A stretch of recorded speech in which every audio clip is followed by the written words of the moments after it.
Well, good afternoon, everyone. My name is Julian Lamb. I'm an associate professor here in the department. I hope you can see me and hear me. Thanks for joining me this afternoon. In a moment, I'll explain what I'm going to talk about. I hope you've had a chance to have a look at the UG admissions talk, which is also a part of our YouTube channel. This talk, in some sense, dovetails with that talk.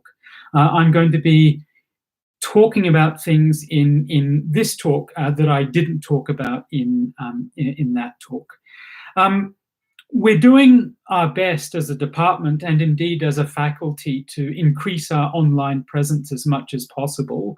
In order to give you a sense of what it might be like to be an English major, what it might be like to be a student as part of the arts faculty at CUHK. This is a very peculiar admissions process for us, and I can't imagine how peculiar it is for you. One of the lovely experiences that we have each year is to have an orientation day where you all get a chance to come to our campus. And you get to meet us and talk to us face to face. And certainly in the English department, we think it's extremely important for you to talk to our current English majors because they have a wealth of information and a wealth of wisdom, really, about what being a student at CU as an English major is like. Unfortunately, O-Day couldn't happen last year. And due to the virus, it can't happen this year either. So we need to do our best to create a kind of an online presence to give you, at the very least, a virtual experience and a virtual understanding of what being an English major might be like. This is a desperately peculiar process, I'm sure, for you. Let me know how I can help. You can email me whenever you want, if ever you have any questions, how big or how small. My email address is here, and I promise to reply to you as quickly as I can. Okay, so we're going to do our best and get through this. I just wanted to mention one of the things that we're trying to do is to offer online mini lectures. I offered one last Friday called "Is Romeo Stupid?" You can see a video of that on our YouTube channel. There are going to be 3 more this week. So on Thursday, Professor Ron Darvin will be talking about, "Is TikTok tinkering with my brain?" Professor Darvin is an expert on digital linguistics. What happens in the online space to language and English in particular. On Friday morning, Professor O'Sullivan is going to give an introduction to one of his and one of our most popular courses called Superheroes in Graphic Novels, Comics and Film. And one of the things that Professor O'Sullivan is very interested there is the recent popularity of Marvel superheroes and DC superheroes. So if you want to listen to that, then that's on 11 Friday.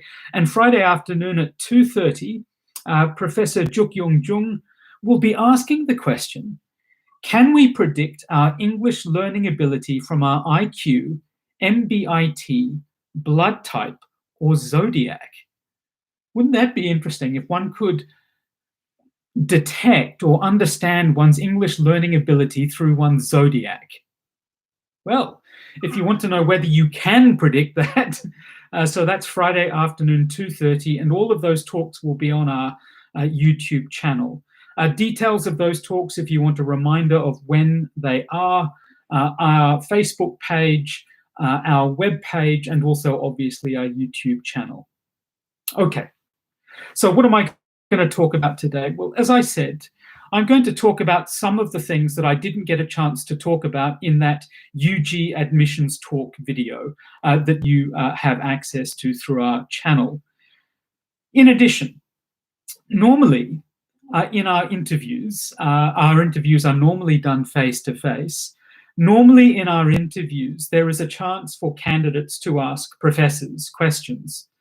Now, in my experience of online interviewing, everything is always more rushed than in face-to-face. I'm not quite sure why that is, but that's been my experience. And so there might not be as much time as we all want for candidates to ask professors questions. And so what I'm going to do in this talk is I'm going to go through some of the common questions that are raised in an interview situation, or indeed that are raised at an O-Day when I speak to candidates myself. Now, there is so much information on our department website, on the CUHK website, which is fantastic. But one of the problems with websites on which there is so much information is that it can become quite difficult to find the information that you want. And so in addition to asking commonly posed questions, good afternoon, incidentally, to all of those who have said good afternoon. It's very reassuring that people are there. Real living human beings are out there in the ether of the internet. So thank you for your good afternoons.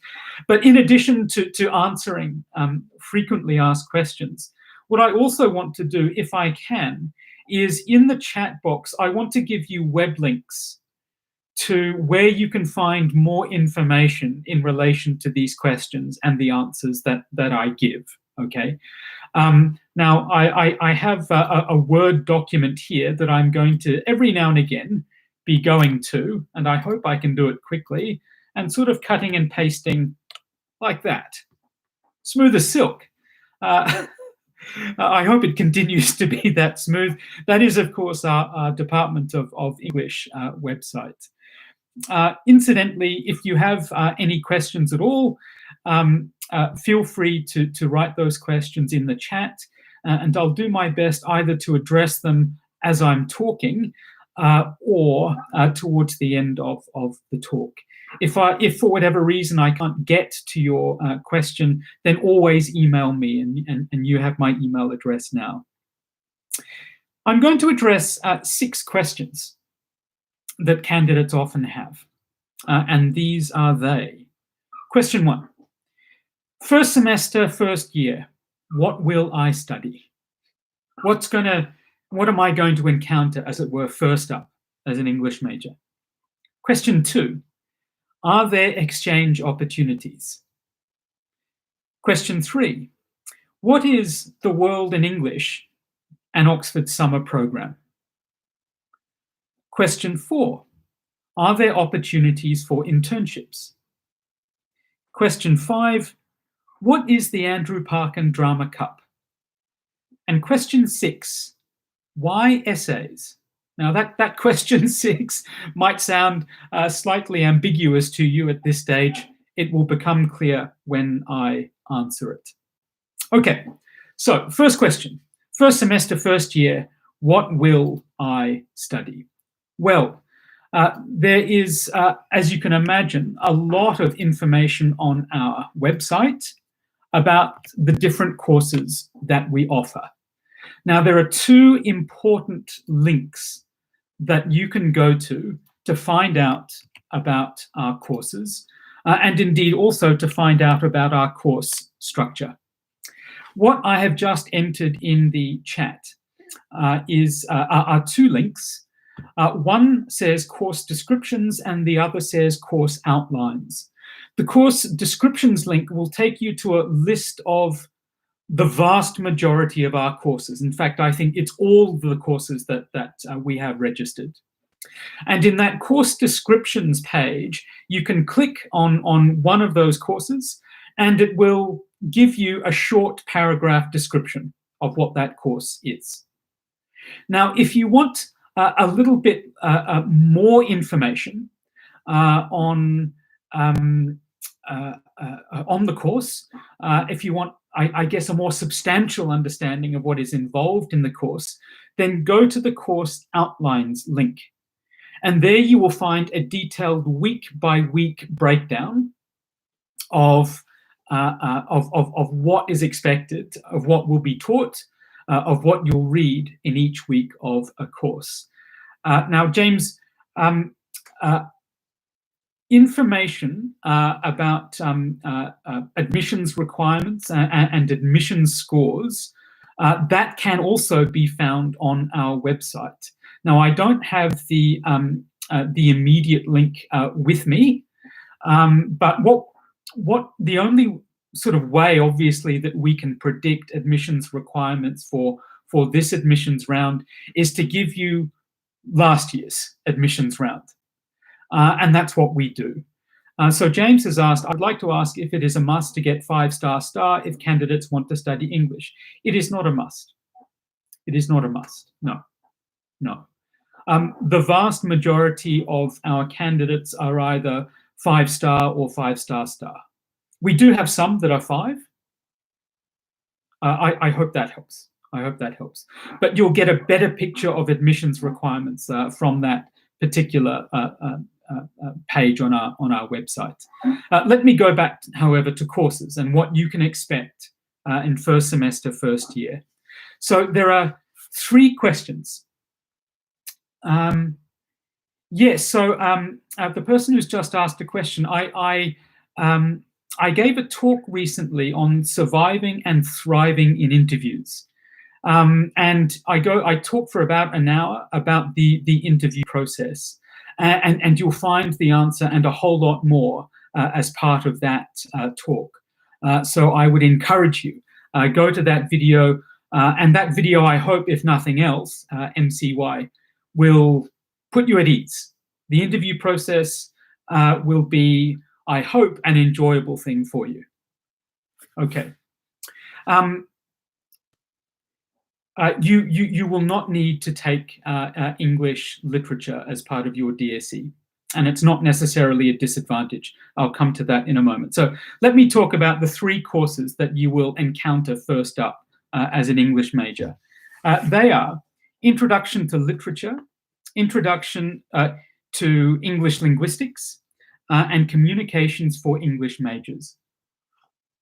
Now, these courses substantially aim to give you the tools and the techniques and the terminology to analyze literary text and also the English language. And this is why, and here I'm answering the last questioner, whose first name, I'm afraid, I will only mispronounce. So one of the reasons why you don't need to have taken DSE literature is because we teach you the techniques of literary analysis first up.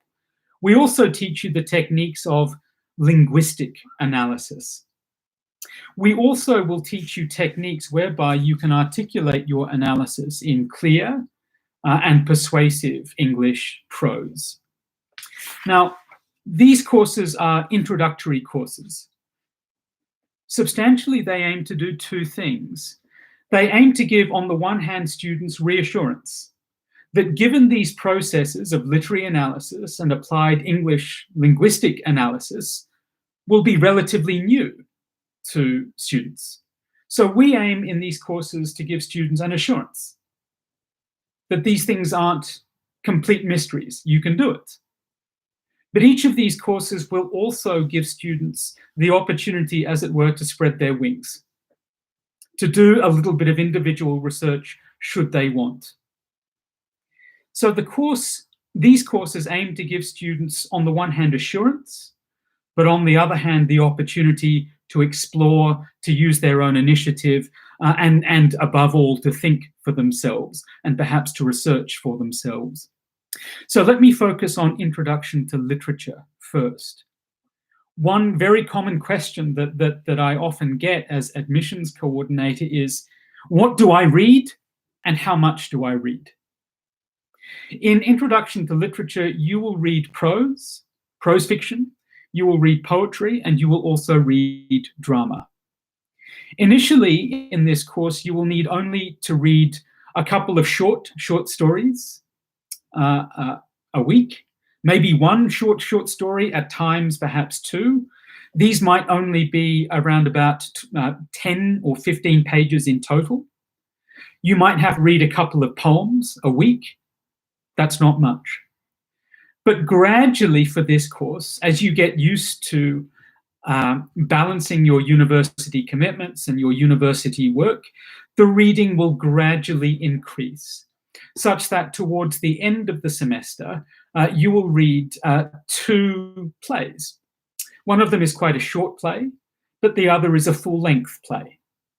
Now, of course, the other reason why the bulk of the reading is done towards the end of the semester is because you actually have the whole of the semester to read those 2 plays that you eventually do look at. So the reading is reasonably light. It will probably average around about 10 pages a week. But as we often say in this department, it's not the amount of reading that matters. It's actually depth. Read closely, read perceptively, read in as engaged and intuitive a way as you can. So depth is crucial. What about assessment? Well, for Introduction to Literature, the assessment is this. Participation. We always encourage student participation in our classes is 10%. You will have to do a presentation, also 10%. There will be a series of quizzes and a term paper, a response paper. And those quizzes and that response paper are 40%. And there will be a final essay, which will also be 40%. Now, though the final essay is the most heavily weighted item, really this course offers you many different forms of assessment: quizzes, presentations, participation, and so on. And that, I think, is remarkable for a couple of reasons. Firstly, if you do poorly in that final essay, that's not, that's not the be-all and the end-all. Secondly, although essay writing will be a very important assessment item in so many of the courses in our department, you won't have to confront essay writing head-on, as it were, in your very first semester. There will be a variety of assessment items. Indeed, first semester, first year will, as much as anything, be a process of your learning how to write a clear and persuasive essay. You will also, as part of this course and many of our courses, each lecture will come with a handout. The lecturer will no doubt make available their PowerPoint slides. There will be ample opportunity for you to understand what has been said in a lecture if you haven't picked it up in the moment that the lecturer says it. Now, let me go back to that question. Is it an advantage, or do I need to have studied English literature at DSE in order to be part of our department? Absolutely not. Absolutely not. In fact, the vast majority of students who come into our department have not taken literature. In fact, some of our most successful students who go on to do master's theses and PhDs in the UK and Europe did not do literature as part of their high school education. Intro to Literature brings all students up to speed with what literary analysis is, with what literary criticism is. So if you have not studied literature, do not worry. The other reason why I think it's not necessary to have studied literature is because literary study at university, by and large, goes so much deeper than literary study at high school. And that is not in any way denigrating the level of literary study at high school. It's just that at university, we can afford to focus in much greater detail on these literary texts. So that's Introduction to Literature. Another course that you will do in your first year, Introduction to English Linguistics. Reading will substantially come from a textbook. You will be asked to read 1, maybe 2 chapters of this textbook each week. Each chapter goes for around about 10 to 12 pages. So you can expect to read about 20 to 25 pages each week. Not much. Each chapter of this textbook will introduce you to a new theme, a new issue in applied English linguistics, some of which are morphology, Morphology is the study of word formation. Psycholinguistics, or sometimes called neurolinguistics, language and the brain. How does the brain process language? You will also study, for instance, phonetics, the sounds of English, and how to classify the sounds of English. Assessment for Introduction to English Linguistics is also quite varied. Participation, 10%. There'll be a series of quizzes during the semester, and they add up to about 20%. There will be an essay. That essay will be worth around 30%. And there will also be a final exam. And that final exam will be a mixture of short answer and longer answer questions. Again, a very varied assessment, set of assessment tasks. We're not overloading you, in other words, with essays first up. A common question that I get when it comes to applied English linguistics is studying English linguistics anything like studying English at high school? And the answer is no. No, it is quite different. In fact, one of the aims of Introduction to English Linguistics is to show you how different it is. And in fact, and I was speaking to the professor who taught Introduction to Linguistics just this year, and she said that one of the questions on one of the quizzes during the semester was, in what ways is the study of applied English linguistics different to the study of English at high school? So this is something that I address in my UG admissions talk.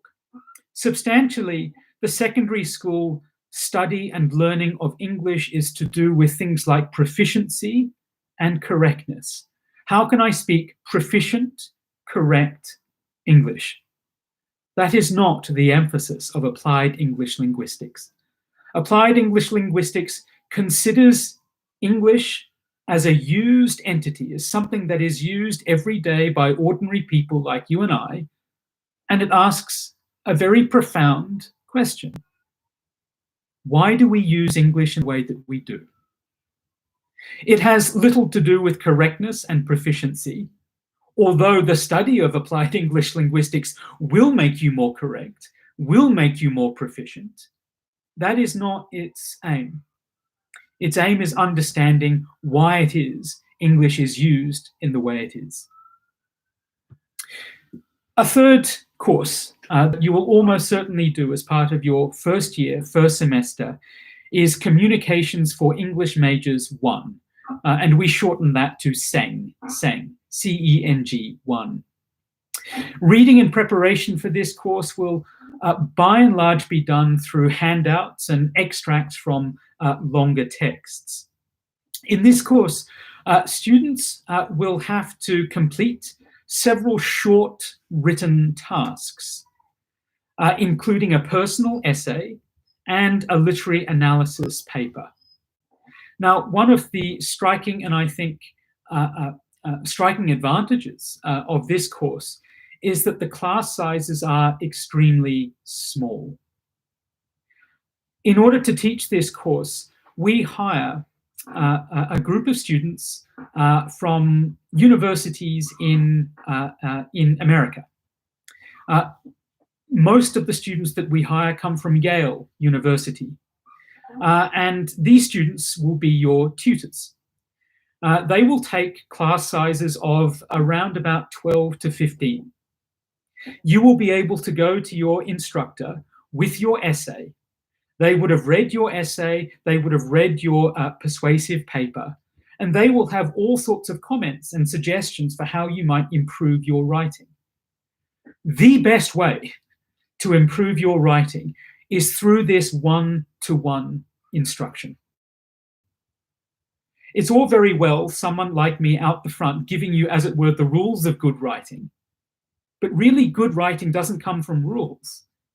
It comes from the application of those rules. And instructing you on the application of those rules, one-to-one instruction is invaluable. And so in these small classes, you will get the opportunity to receive that one-to-one instruction. These tutors will be available to advise you.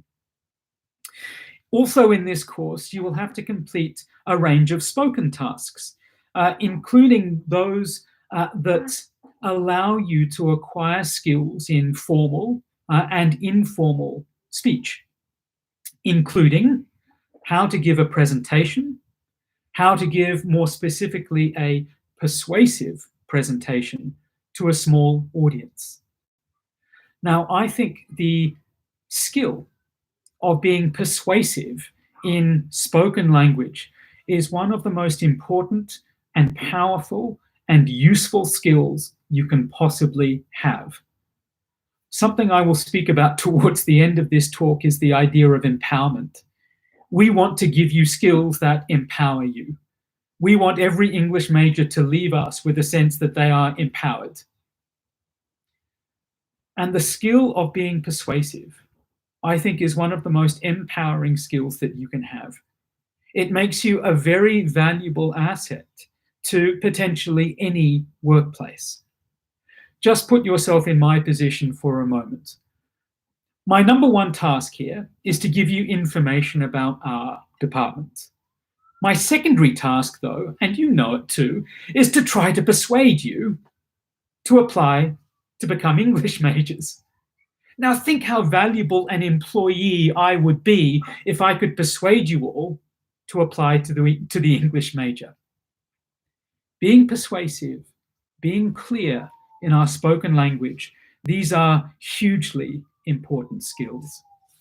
And just finally on saying communications for English majors, there will be an additional emphasis put in the upcoming year on digital literacy, how to use digital media in a way that is effective, in a way that is powerful.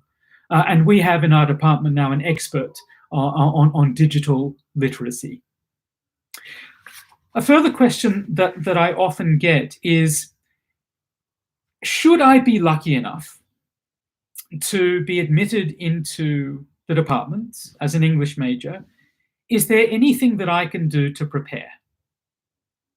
Is there anything that I can do to prepare for life as an English major or life as a CUHK student? And I'm always sort of struck by that question. I'm struck by the astonishing diligence of Hong Kong students that just after they've gone through the very stressful DSE process, they're already thinking of, well, how do I prepare for the next thing? This might not be the answer that you want to hear, but it's the answer that I'm prompted to give. It's my honest answer. And that is, what can you do to prepare? Rest. Rest. Thankfully, I never had to do the DSE, but what I know about the DSE is that it is a stressful and can be an anxious experience. Give yourself time to recover from that. Reacquaint yourself with the good things in life. Spend time with your friends. Take a break. Reacquaint yourself with a healthy way of living. Now, the reason why I emphasize that is that, and I'm speaking more broadly about a university education here, but this is a very important thing to keep in mind. The product, as it were, of an English major is not essays, it's not quizzes, it's you. You are the end product, as it were, of an English major. You are the end product of any process of education. And the best way that you can prepare to embark on this process of education is to be ready to receive that education. Rest up, reacquaint yourself with life, have fun, and be healthy. Now, I don't want to sound like a parent.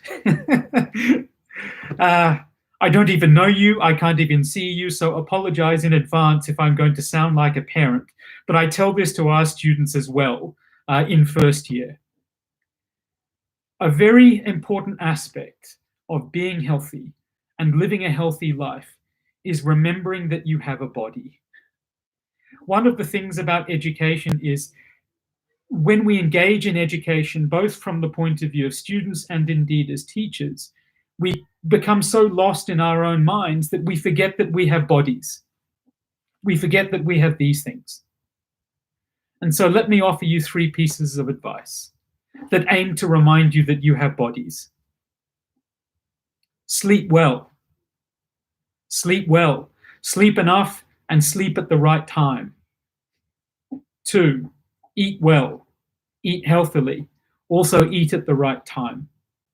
And 3, get plenty of exercise. Walk, run, cycle, stretch, do yoga, hike, do something. Play, sport, wonderful. But remind yourself that you have a body. And finally, if you do want to do something more academic, just read. Read. Acquire a reading habit. Read a little bit maybe every day or every other day. Read a novel. They're great. They're fantastic. Second question that I often get. Incidentally, these answers to these questions will get shorter, so don't worry. Are there any exchange opportunities? And whenever I am asked this question, my very enthusiastic answer is always yes, exclamation mark.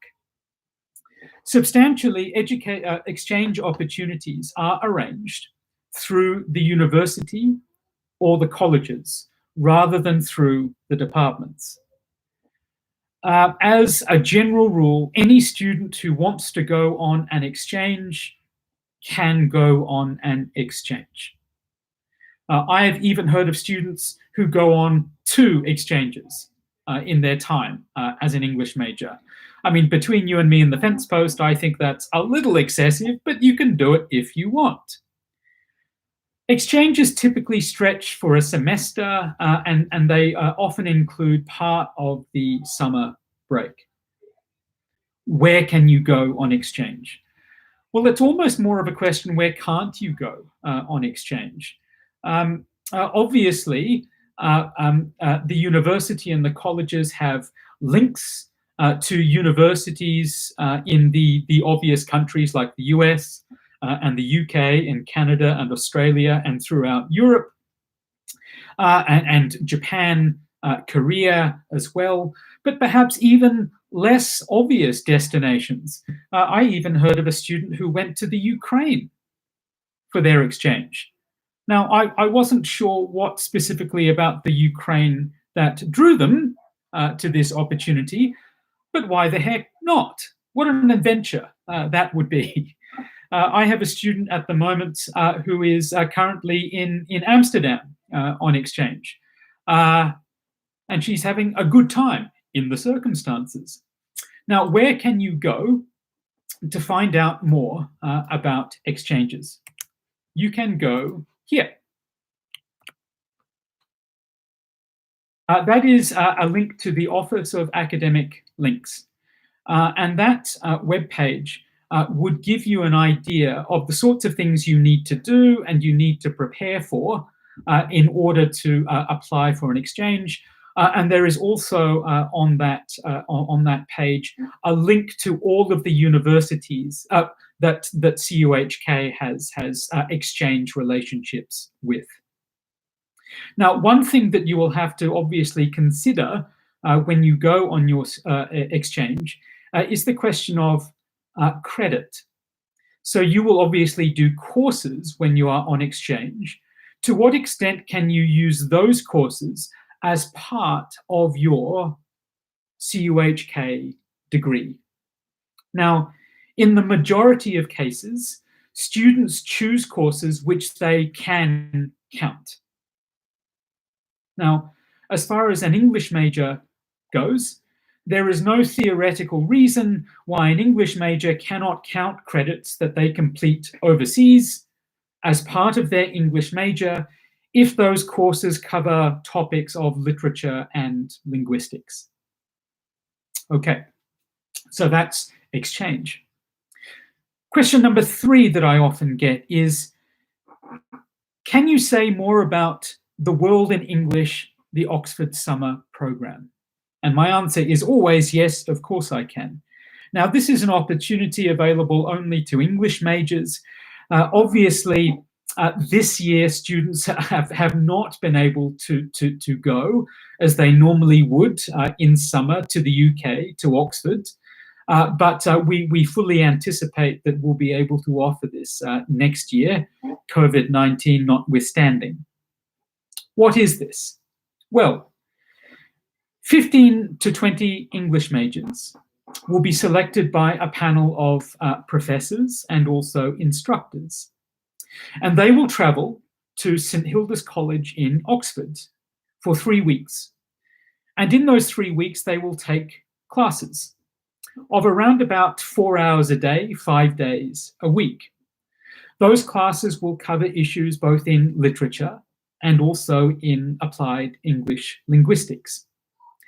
Evenings, weekends, afternoons will be spent traveling to certain cultural sites or seeing certain theatre events, both in London and also Stratford-upon-Avon. Return airfare, accommodation, tuition fees are heavily subsidised by our department. One of the great things about this opportunity is that students, if they're selected to go on this Oxford Summer Programme, they feel, well, we spend 3 weeks in Oxford, but we're in the UK. Europe is just over there. Why don't we spend the rest of the summer in Europe? And they do. And they have a great time. And for many of them, it's almost a life-changing experience. It's certainly a mind-widening experience. More information about the Oxford Summer Programme can be found here. And you can also, on that web page, see a whole lot of very happy-looking students. Internships. Question I get asked quite frequently, are there any internship opportunities? And the answer is an emphatic yes. Now, for the most part, internships are arranged either through the university or the college. The university has access to a vast range of internship links. And this is offered through what is called the Global Internship Program. And let me give you the link here. Now, the Global Internship Program webpage is part of the website of a unit called the Career Planning and Development Centre. So if you want career advice, and if you want to get a sense of the kind of help that the university gives you in terms of career planning, then that would be an excellent place to go. If you want to look at the kind of internship opportunities available through colleges, then I would advise you to go to the individual college sites, and you'll be able to get some information there. The English department has a growing list of internship arrangements with a variety of organizations in Hong Kong. Each year, we post a list of both internship opportunities and also recruitment opportunities for the summer. And many of our students take up those opportunities. And you can find the 2019 list at this link. And that will give you a sense of the sorts of things that are on offer. Now, I wanted to give you a sense of some of the experiences that our students have had on internship. Time is running short. I have this horrible habit of talking for too long. Time is running short. I was going to give you 3 examples. I'll just give you 2. Now, the reason why I wanted to give you these examples is that each of these 3 students applied for their internship through a slightly different mechanism. One applied for an internship through an external agency. One applied for an internship on the prompting of one of our professors, her academic advisor, and one took up an internship that was a consequence of an arrangement that our department has with an organization. And this strikes me as an important lesson to learn. Internships are out there, and there is not a single way, as it were, of securing an internship. And the best I think we can do as a department, and indeed as a university, is to give you a sense of all of the different ways in which you can secure an internship. So, two students. The first student is Charmaine. And Charmaine was an intern at the Taekwon Center for Heritage and Arts. Now, how did Charmaine secure this internship? Well, her academic advisor, a professor in our department, knew that internships were available at Taekwon. Many of our professors have personal links to a lot of cultural and artistic associations, organizations throughout Hong Kong. And this professor knew of this internship that was going at Taekwon. And Charmaine applied and she got the internship. What did she do? Well, Charmaine showed visitors around exhibits. And she even, as she explained it to me, she said, I had to explain modern art to people who didn't know about modern art. Strikes me as a desperately challenging thing at times, but nevertheless, she said, the practice of writing essays about poetry, prose, and drama, difficult writing, put her in a very good position to fulfill this role. In fact, Taekwon specifically sought her out, knowing that she was an English major, to fulfill this task. What was the outcome? Charmaine left this internship not only with a lot of friends and a lot of networking opportunities, but also with advice as to where she might continue in this career should she choose it. The other example of an internship that I wanted to offer you was Lorraine. And Lorraine took up an internship which is part of a link that our department has with an organization called Shakespeare for All. Shakespeare for All. Some of you might know this organization. It's an organization, as its name suggests, dedicated to making Shakespeare accessible to everyone, but especially to children and young adults. Now, what did Lorraine do as intern? Well, she was part of the rehearsal process for Shakespeare for All's gala production of Hamlet. And take it from me, I saw this gala production of Hamlet and it was fantastic. It was brilliant. You would never have thought kids could perform something so great. And Lorraine was part of this production rehearsal process. Lorraine also saw how Shakespeare for All is run. She was part also of the administration process. And so she got a very important glimpse of arts administration, specifically theatre administration. Now, what was the outcome? Lorraine left Shakespeare for All, not only with a kind of passion and confidence in theatre education, knowing this is what I want to do, but she also left with several contacts and even some job offers. So that was a great experience for Lorraine. And internships, however they're arranged, will be a great experience for you too. And there are many of these opportunities available. Very quickly, 2 more frequently asked questions. Firstly, what is the Andrew Parkin Drama Cup? The Andrew Parkin Drama Cup is a drama competition that we hold each year. Students from the various colleges form teams. They write, produce, and perform their own plays. This is a great way, we think, of students getting to know each other. One of the things that I teach and one of the things that I do is drama. And being part of a creative process is one of the best ways of getting to know people. It's a great way of breaking the ice. And so this is why so many of our first years take up this opportunity. And very quickly you make friends, very quickly you know a lot of people. If you want to get a sense of what the Andrew Parkin Drama Cup is like, you can go to our Facebook page and look up photos, and you will see lots of photos of the Andrew Parkin Drama Cup. And finally, the question, why essays? Why essays?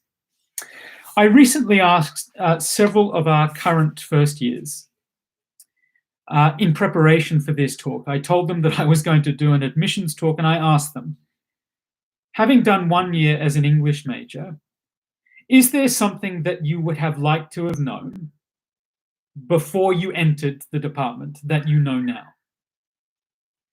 Now, many of the students who I spoke to said that there was an enormous amount of information online, both the CUHK website and the department website, but there was so much information that it was a bit overwhelming. They didn't really know where to look for the information that they wanted, and they didn't really know what information was important. And I sure hope that the last 45 minutes or so in addressing the certain questions that I've addressed, and in giving you the links that I've given you, that kind of helps you navigate through this world of information, really, this universe of information. However, there was one student who actually made a very good point. And she said she didn't realize how much of how great a proportion of assessment would be comprised of essays.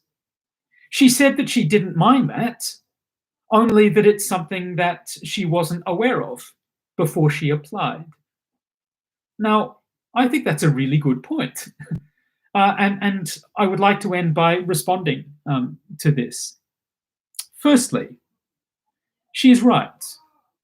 As an English major, indeed as a humanities student, essay writing is something that you'll have to do a lot of. One of the things that I will say, though, is that you won't have to do a lot of that in your first semester, first year. You will be given lots of opportunity to learn how to write a clear and persuasive essay. That is the beauty of that Seng 1 course, that one-to-one instruction. Additionally, I will say there are numerous courses which offer you a variety of assessment types. There are applied English linguistics courses, for instance, in which you will have to write a report, which will not necessarily be an essay. You will have to conduct field work. You might have to conduct a group task. In the English Literary Studies courses, for instance, a course that I teach, Drama in Performance, the major assessment item is not an essay, it's a drama performance. In creative writing, you will have to produce poetry and prose fiction, not an essay. So there are a variety of courses which have a variety of assessment types. Nevertheless, this student is right. Essays do comprise possibly the most part of assessment. And it's worth asking and answering, why is that the case? Why is that the case? Well, what is an essay? Perhaps we can ask, why are essays so important as part of the assessment in our department? If we answer, and if we come to a clear understanding of what an essay is. One of the things that I tell my students is that an essay is no less than an attempt to show your mind to someone else. It's an attempt to show your mind to someone else. And this is not often an easy thing to do, especially if the things in your mind that you're trying to show are very complex, are very subtle, are very nuanced, and are perhaps counterintuitive. They are especially difficult if the things in your mind you're trying to show are your own individual impressions or interpretations or ideas, things that are specific to you. How do you show those things? The skill of showing your mind is a vitally important skill to have. Imagine if you did not have the skill of showing your mind. How isolated you would be. Imagine not being able to make yourself understood. Imagine no one understood your mind. The rules of essay writing are not some pedantic, annoying list of do's and don'ts. The rules of essay writing, I think, are best understood as a kind of a roadmap for your writing, a roadmap for your language, a roadmap which will allow you, if you should follow it, to show your mind to someone else. Becoming skillful in the art of essay writing, and it is an art. Becoming skillful in the art of essay writing ultimately means finding your own voice. And what does that mean? That means having the ability to speak clearly, logically, persuasively, rationally, and even beautifully. And if you can speak and write in that way, with those 5 components, people will listen to you. People will take notice of you. You will be understood, and people will make an effort to understand you. And if people are listening to you, you have a voice. It's very hard to argue that you have a voice if no one listens to you. What we in our department want to do, and which essay writing consolidates, is your capacity to be heard. And if you can be heard and you have a voice in this world, you are empowered. And that ultimately, I think, is one of the crucial ends of all education: empowerment. Fundamentally, we want all of our majors to leave our program empowered. And I think, by and large, they do. Thank you, everyone. Thank you so much for your time. Thanks for listening thus far. Can I affirm once again, if you have any questions, please email me. Any questions at all, stupid questions, not stupid questions, doesn't matter, ask me. Thanks, everyone. And I hope to see you one day on campus. See you.